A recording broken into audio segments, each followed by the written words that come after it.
Graça e paz da parte de Deus e de nosso Senhor Jesus Cristo, aquele que era, que é e que há de vir, sejam conosco quando agora o Senhor nos fala por sua palavra.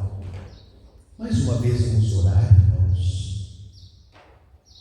Santo Deus, pela tua palavra saberemos por onde andar, porque a tua palavra é luz e verdade, e nela precisamos acreditar.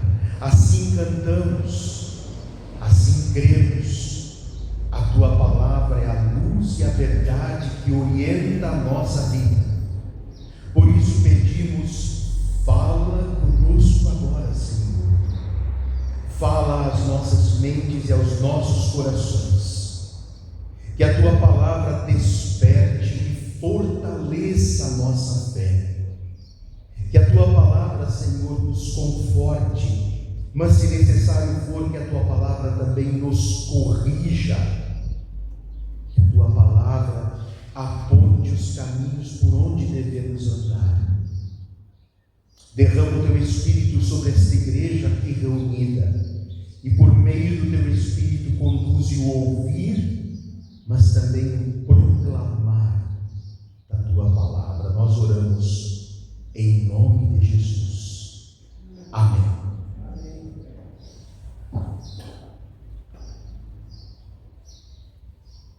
Estimado irmão, estimada irmã, você pode ter a conta bancária mais gorda de Tramandaí. Você pode ter o plano de saúde mais completo de todos, ou então a saúde mais robusta de todos. Você pode ter a casa mais segura, aparelhada com os instrumentos mais modernos de segurança. Você pode ter mesa farta todos os dias diante de você e da sua família. Mas você não estará bem se te faltar uma coisa: paz. A possibilidade de poder colocar a cabeça no travesseiro e dormir não é para todos. São muitos os que não podem fazer. Falta-lhes paz. E é bem provável que eles possam desfrutar de todos os confortos que eu mencionei e outros. Faltando-lhes a paz, falta-lhes um ingrediente fundamental para uma vida digna.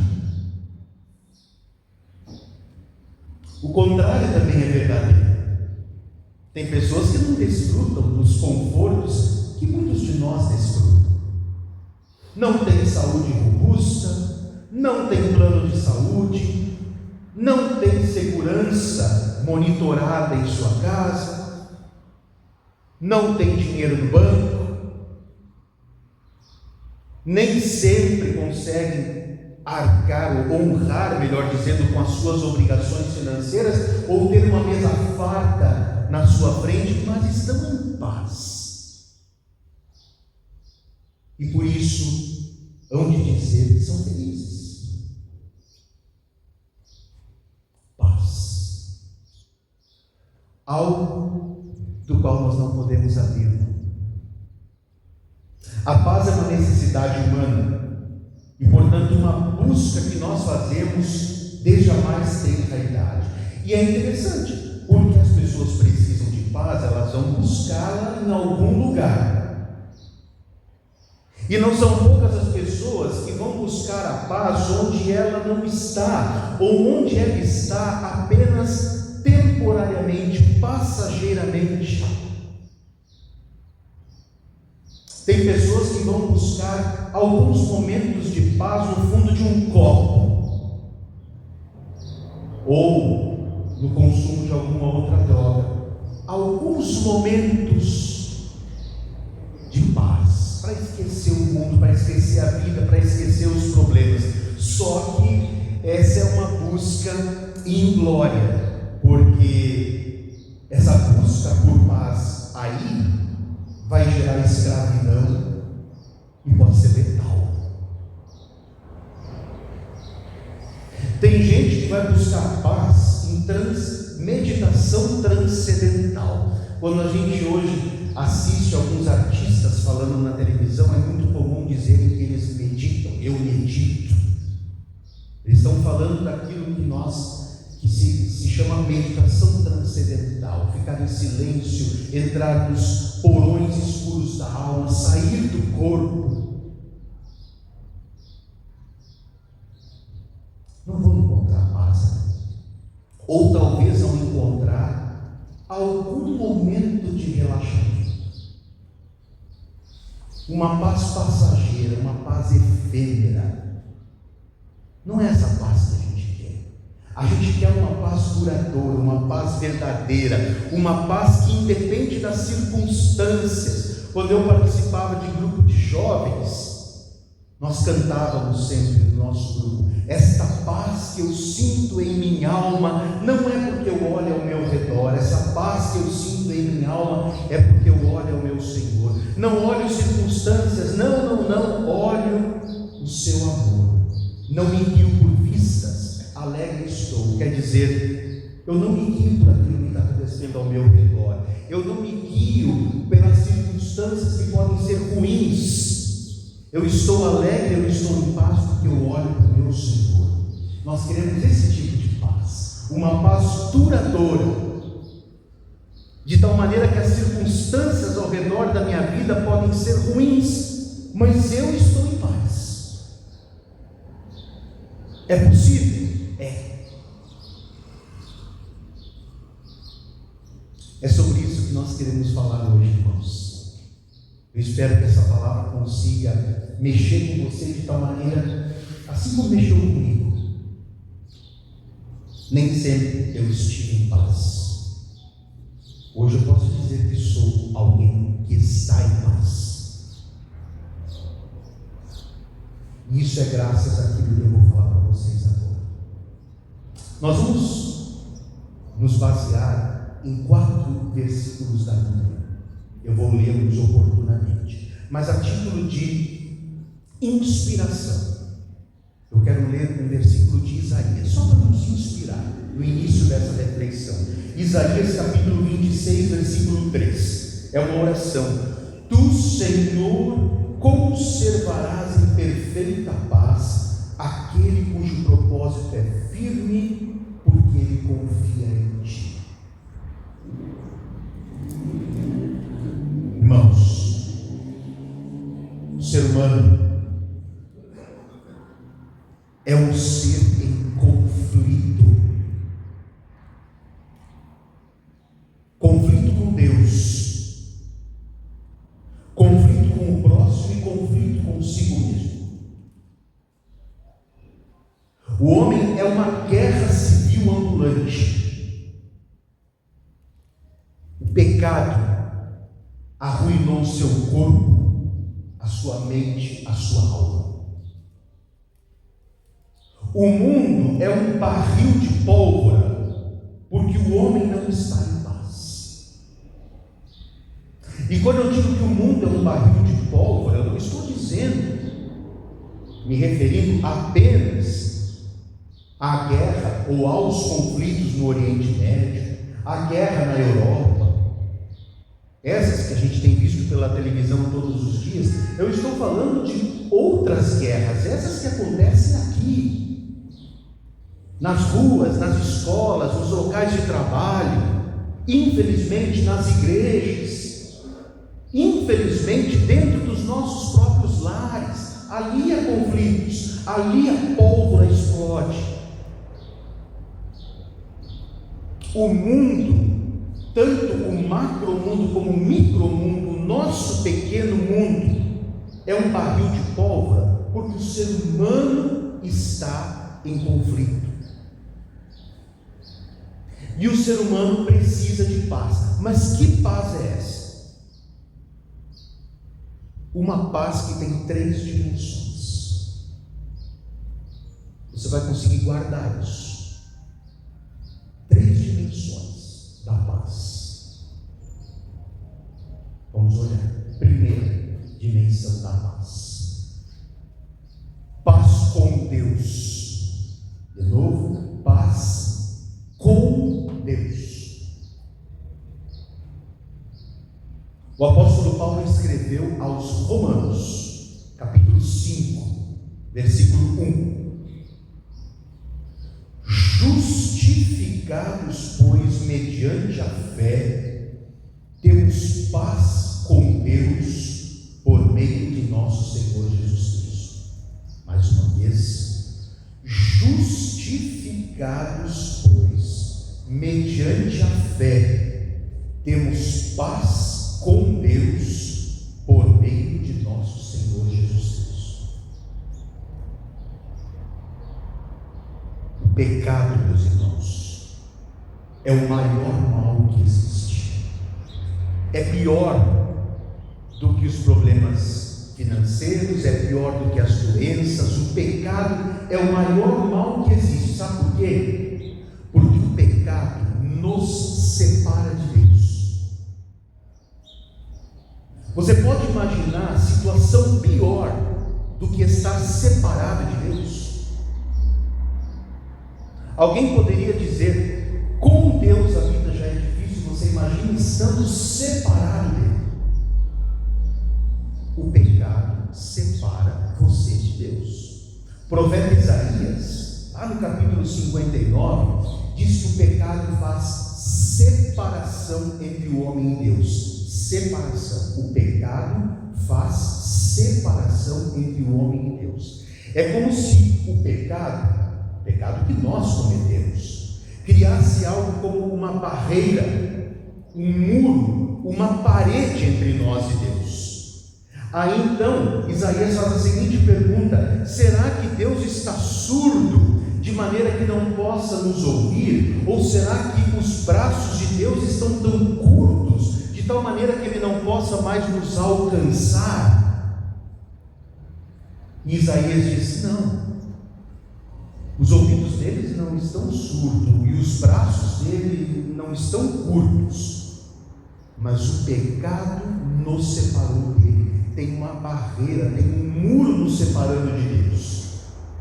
E essa separação já acontece aqui na eternidade. Quer dizer, o pecado separa você de Deus enquanto você está aqui nesta vida, e separa você de Deus para a vida que vem depois, a eternidade.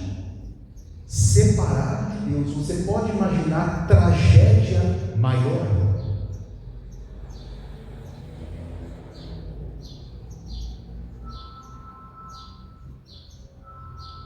E o homem, meus irmãos, não pode se limpar do seu próprio pecado. O homem não consegue sozinho se purificar do seu mal. Nenhuma igreja, nenhuma instituição religiosa tem autoridade para perdoar pecados, para purificar pessoas. Mas nenhum ritual, nenhuma tradição da igreja, por mais bonita que seja, pode nos purificar dos nossos males. Então como é que fica? Estou separado de Deus, o meu pecado me separou de Deus, estou inimigo de Deus, pequei, ofendi a Deus, separei-me dele, tem um muro entre nós, eu mesmo não posso me limpar, a igreja não pode me purificar, os ritos e as tradições não são capazes de me salvar. Como é que fica? O ofendido, Deus, toma a iniciativa de fazer as pazes com o eu e você. Como é que ele faz isso? Em Jesus Cristo. Vem ao mundo na pessoa de Jesus. Jesus é o rosto de Deus, o Deus que se fez homem, o Verbo que se fez carne, o Deus encarnado. Deus vem ao mundo na pessoa de Jesus. E o que Jesus faz? Assume o nosso pecado como se fosse dele e morre na cruz, a nossa morte. Leva na cruz o castigo que nós merecíamos, paga a dívida que nós fizemos. Nós éramos injustos aos olhos de Deus, agora fomos justificados, quer dizer, tornados justos. Já tinha entendido essa palavra? É muito comum nós ouvirmos isso agora, especialmente nessa semana que hoje iniciamos, a semana em que comemoramos 508 anos da Reforma Luterana, 508 anos da tradição luterana. A grande descoberta de Martim Lutero e dos demais reformadores, da qual nós somos herdeiros diretos, é essa: nós fomos justificados pela graça de Deus mediante a fé em Jesus Cristo. Quer dizer, através da fé em Jesus e naquilo que Ele fez, aqueles que eram injustos aos olhos de Deus foram justificados, tornados justos. Nós fomos perdoados. Não temos mais dívida. Nossa dívida foi paga por Jesus com o seu sangue derramado na cruz. A parede que nos separava do Criador foi derrubada. O muro que nos separava de Deus foi derrubado. Agora não há mais separação. Vocês lembram da história da paixão? Normalmente ela é lida na Sexta-feira Santa. Não sei se você lembra de um detalhe maravilhoso que nós cantamos no primeiro hino. Quando Jesus morre na cruz, na sexta-feira, a terra treme e o véu do templo se rasga de alto a baixo. Sabe o que era esse véu? No templo de Jerusalém havia vários setores. Em cada setor havia um determinado público que podia acessar. Existia um lugar do templo chamado Santo dos Santos, o lugar mais sagrado do templo. Dentro desse cubículo chamado Santo dos Santos ficava a Arca da Aliança, que era um símbolo do povo de Israel, dentro do qual estavam símbolos, ícones importantes da história da fé daquele povo. E eles consideravam que ali onde estava a arca, ali estava Deus. Portanto, o lugar mais sagrado, o Santo dos Santos. Somente o sumo sacerdote, a autoridade máxima da religião, podia entrar naquela sala uma vez por ano para pedir perdão pelo pecado do povo. Ele entrava naquela sala e aspergia sangue de cordeiro sobre a arca.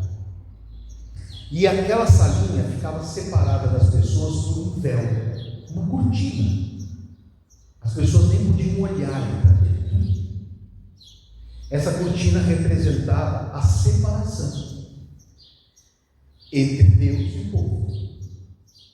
As pessoas não tinham acesso a Deus. Havia uma parede, no caso o véu, separando inimigas, pecadoras. É então que quando Jesus morre, o véu, lembra que a gente cantou no hino 20? O véu que separava já não separa mais. porque o véu se rasga de alto a baixo. Esse rasgar do véu é muito significativo. Deus está dizendo: ó, meu filho morreu em teu lugar na cruz. No momento em que ele morre, a parede ou o véu que separa você de Deus se rasga. Agora não há mais separação. Agora você tem acesso a Deus pela fé em Jesus Cristo. Agora você está perdoado por causa do que Jesus fez. Então, meu irmão, você vai entender bem. Espero que você compreenda bem.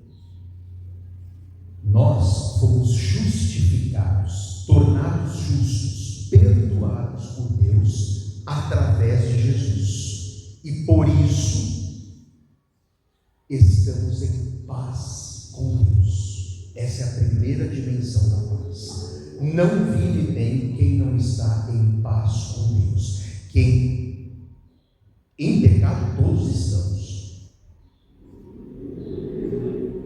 Mas aquele que se arrepende do seu pecado, aquele que crê em Jesus e no seu sacrifício, esse é justificado, esse é perdoado. Portanto, este está em paz com Deus. Não há mais separação. Entendeu? Essa primeira dimensão da paz é fundamental que você entenda isso. Isso aqui é central para a nossa fé. Muito bem. Segunda dimensão da paz, a paz com o próximo. Não está bem quem não está em paz com o seu próximo. Você sabe disso. Alguém já fez a experiência de estar, como se diz, de mal com alguém? De estar sem se falar com alguém? De evitar lugares onde esse alguém possa estar? De ter que atravessar a rua para não encontrar esse alguém? De não poder lembrar desse alguém porque já vem aquele gosto ruim na boca e aquela sensação ruim que só o rancor é capaz de nos proporcionar?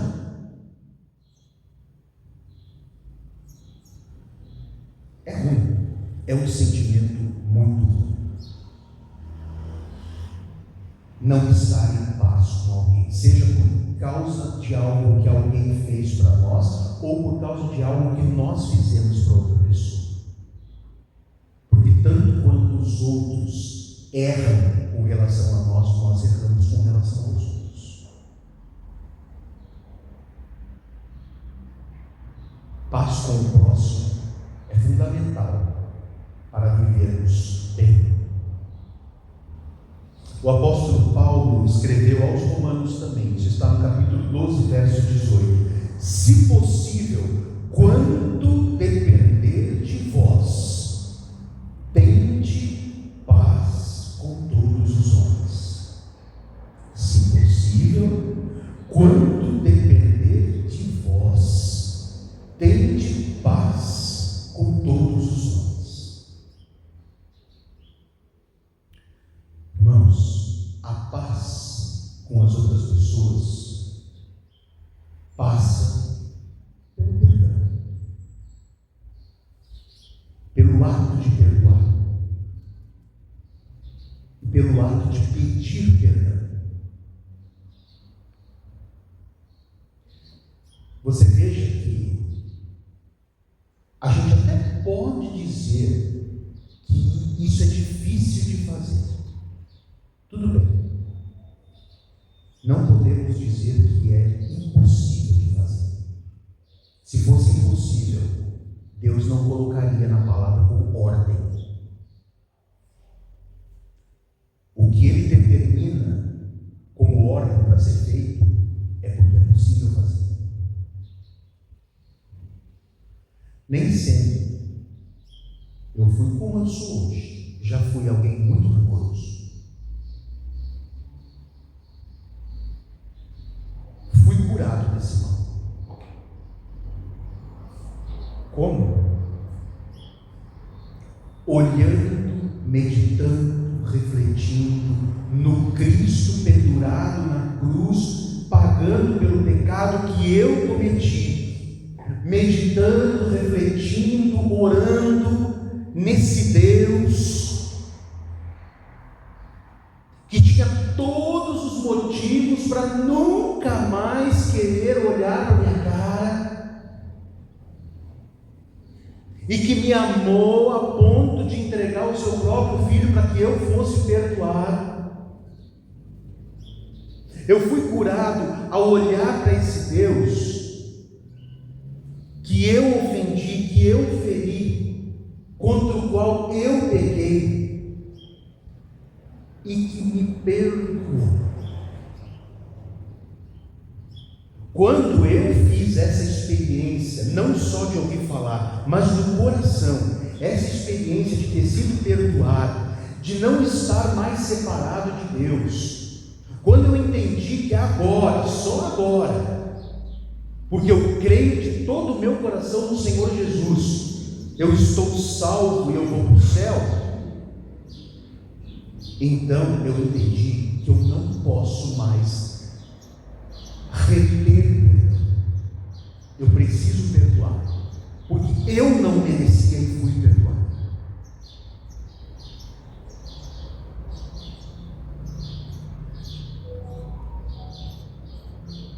Eu entendi que eu erro, que eu também ofendo, que minhas palavras também às vezes machucam, e que não é vergonha pedir perdão.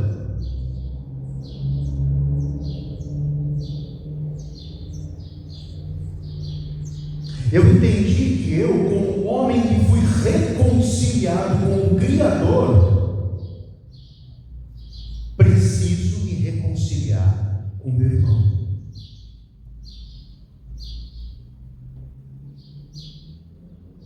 Eu lembro sempre da parábola do credor incompassível. Você já ouviu isso aqui no culto? Perguntaram para Jesus: mestre, até quantas vezes o meu irmão pecará contra mim e eu devo perdoá-lo? 7 vezes 7? Jesus responde: não te digo até 7 vezes 7, você deve perdoá-lo até 70 vezes 7. E antes que alguém faça a conta para saber o que é perdoar 70 vezes 7, não é necessário fazer essa pergunta.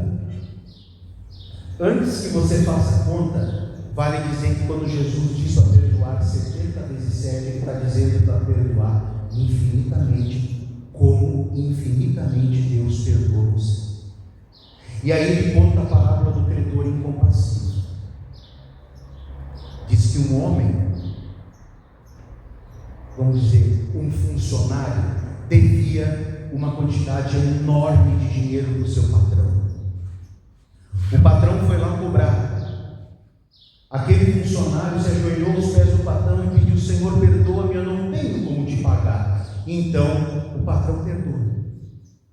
E aquele homem, livre da dívida, volta para sua casa faceiro da vida. Mas no caminho ele encontra um colega dele, funcionário que nem ele, que devia para ele uma miséria. Aí ele cobra o colega: paga-me o que me deves.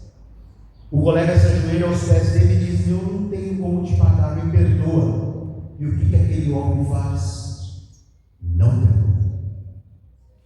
Alguém vai e conta isso para o patrão: olha, lembra aquele funcionário que o senhor perdoou, aquela dívida incalculável? Sim, pois é, ele foi perdoado, mas não foi capaz de perdoar uma dívida ínfima do colega dele.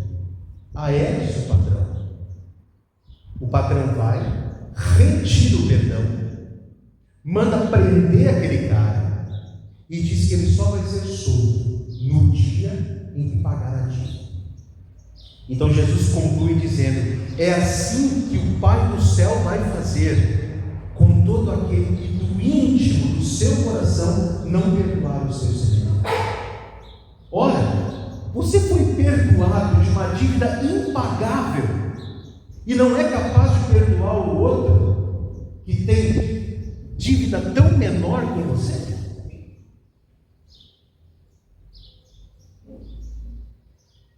Eu aprendi a perdoar orando, a oração que nós vamos fazer no final do culto, que você faz todos os domingos e quem sabe outros momentos da sua espiritualidade. Perdoa-nos as nossas dívidas, assim como nós perdoamos os nossos devedores. Quer dizer, perdoa o meu erro, Deus, na mesma medida em que eu perdoo quem errou contra mim. Na mesma medida, assim como. Ou seja, se você não perdoa o seu semelhante, também Deus não te perdoa. A troco de quê vamos viver afastados dos nossos irmãos? A troco de que vamos reter perdão? Quem retém perdão não é perdoado por Deus, está separado de Deus.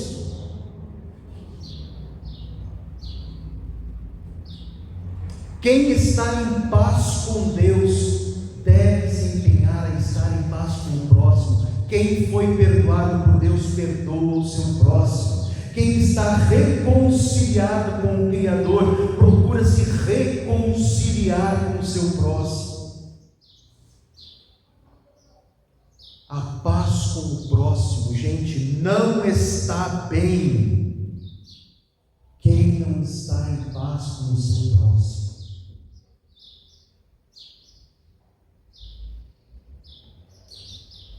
A terceira dimensão da paz: primeira, paz com Deus; segunda, paz com o próximo; terceira, paz conosco mesmos. O mesmo apóstolo Paulo vai escrever aos Filipenses, no capítulo 4, versículo 7: e a paz de Deus, que excede todo o entendimento, guardará o vosso coração e a vossa mente em Cristo Jesus. De novo, e a paz de Deus, que excede todo o entendimento, guardará o vosso coração e a vossa mente em Cristo Jesus. Olha só, meus irmãos, aqueles que têm paz com Deus, porque foram perdoados, buscarão estar em paz com o próximo e desfrutarão da paz de Deus. Paz com Deus tem a ver com relacionamento com Deus através da fé em Jesus. Aí nós somos perdoados. Paz de Deus é um sentimento. A gente usa dizer paz interior, um sentimento de paz, um sentimento de serenidade, de bem-estar emocional e sentimental. Paz interior, paz de Deus. Desfruta dessa paz quem está em paz com Deus e em paz com o seu próximo. E essa paz de Deus que nos inunda, esse sentimento que nos envolve, que nos traz serenidade, alegria, creio eu ser uma das coisas mais bonitas da nossa fé. Porque dias ruins tem, noites escuras, todos nós passamos por elas, vales sombrios, tempestades, desertos, momentos difíceis, circunstâncias complicadas, todos nós enfrentamos, mas poder estar em paz, apesar de.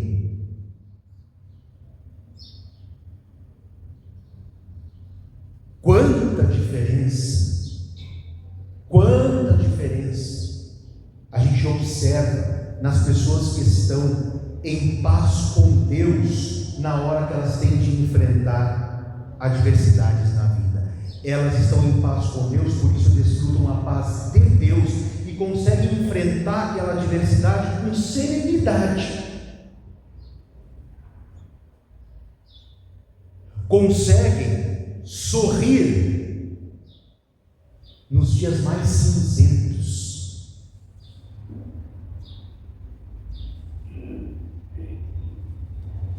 Diante da vida, com todos os seus percalços, eu acho que nesse ponto eu seria conquistado para Jesus, sabe?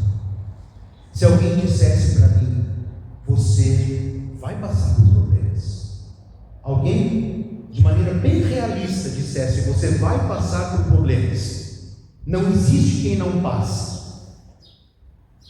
O melhor cristão enfrenta lutas, mas você pode enfrentá-los com serenidade e paz na sua alma e na sua mente. Você pode enfrentar o problema com um sorriso nos lábios e um louvor nos lábios,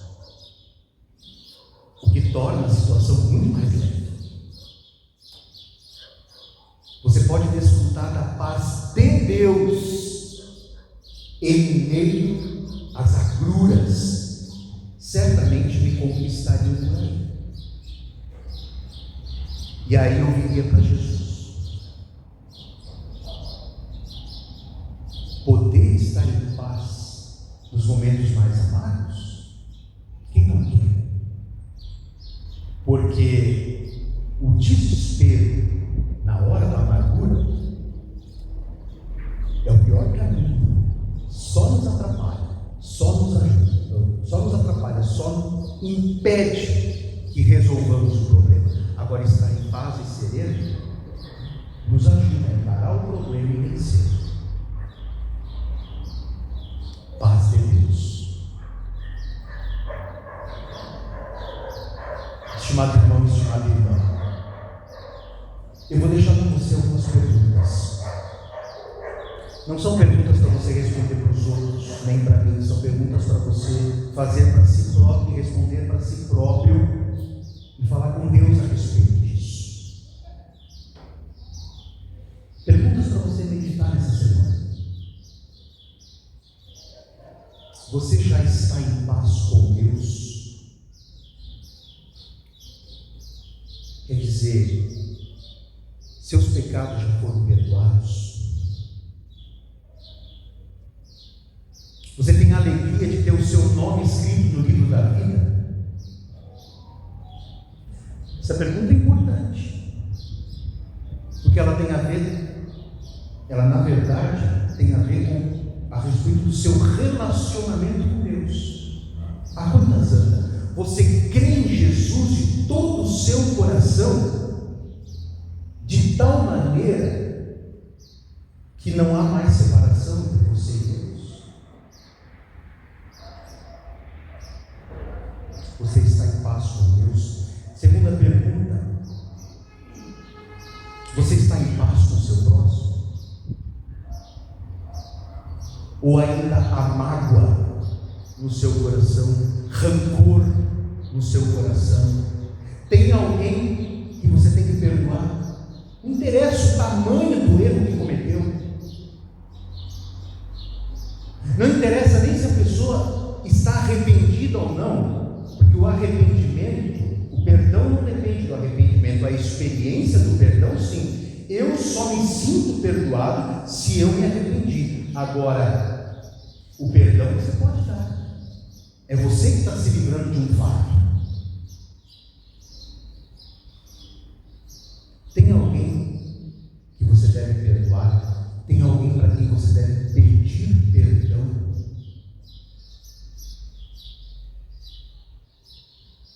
Você falou que não devia.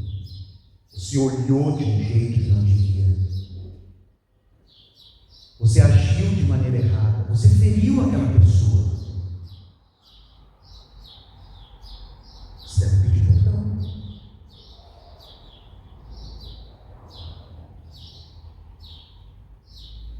Você já desfruta da paz de Deus? Terceira pergunta. Você já desfruta da paz de Deus? Já é capaz de sorrir